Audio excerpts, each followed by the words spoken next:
Joke Vlog. This being YouTube, I suppose you guys need to hear my thoughts on the latest Star Wars thingamajig, The Mandalorian. Okay, so maybe it's not the latest thing, but I watched season 1 and 2 on Disney+. Now, far be it from me, as I have not seen, what is it, A New Hope solo story? That thing? I hear it's an abomination, but I'll reserve that for if I actually watch it.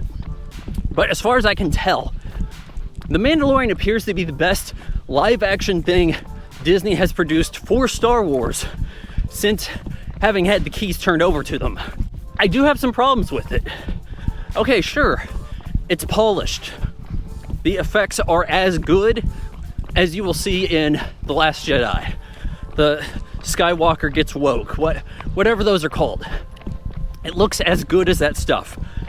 It looks like a movie. Doesn't look like a TV show or something that was straight to YouTube like Cobra Kai. It looks good. Seems to be well acted. Not a lot in the way of jokey jokes. We're keeping things grounded. There's fights between just a couple of TIE fighters that are more exciting than legions, squads, Death Stars, horses get on top of all that bullshit. It's more exciting than that. I'll give you these things. It feels like a Western. But I am concerned about two key things. One, now that the child, Grogu, has been turned over to the Jedi, Luke Skywalker looking ridiculous, where do we go from here? We get the teaser for what, the Book of Boba Fett? We have to have fat old Boba Fett, who, I don't know how he managed to get Slave 1 back before his armor. He went into the Sarlacc pit with his armor. Someone could have stole Slave 1, right? So how did he lose the armor? Oh, but Vaughn, he bartered that away. Explain this shit up front, please.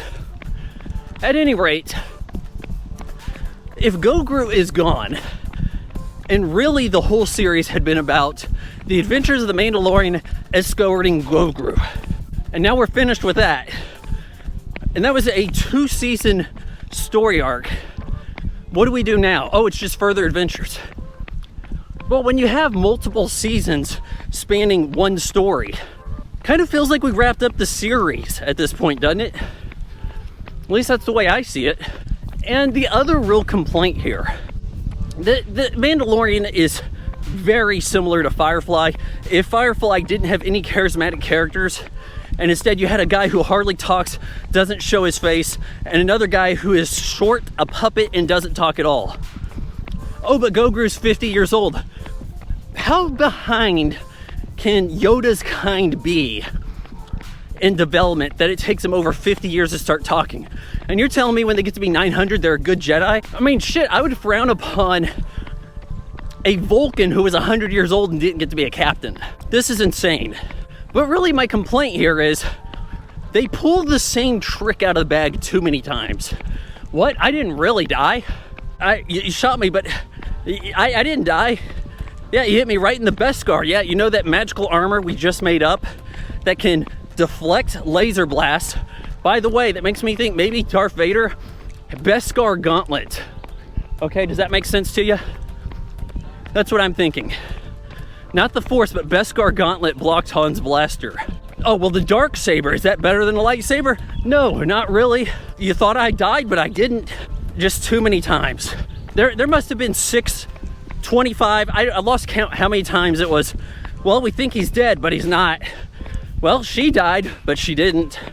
You can't pull that trick that many times. You gotta have something else in your storytelling repertoire. Would I watch season 3? Maybe. Would I watch Book of Boba Fett? Probably not. Thank you for watching my son's YouTube station. It's not for everyone, but he tries. Maybe if you bought some merch below, he'll eventually get good at the YouTubing.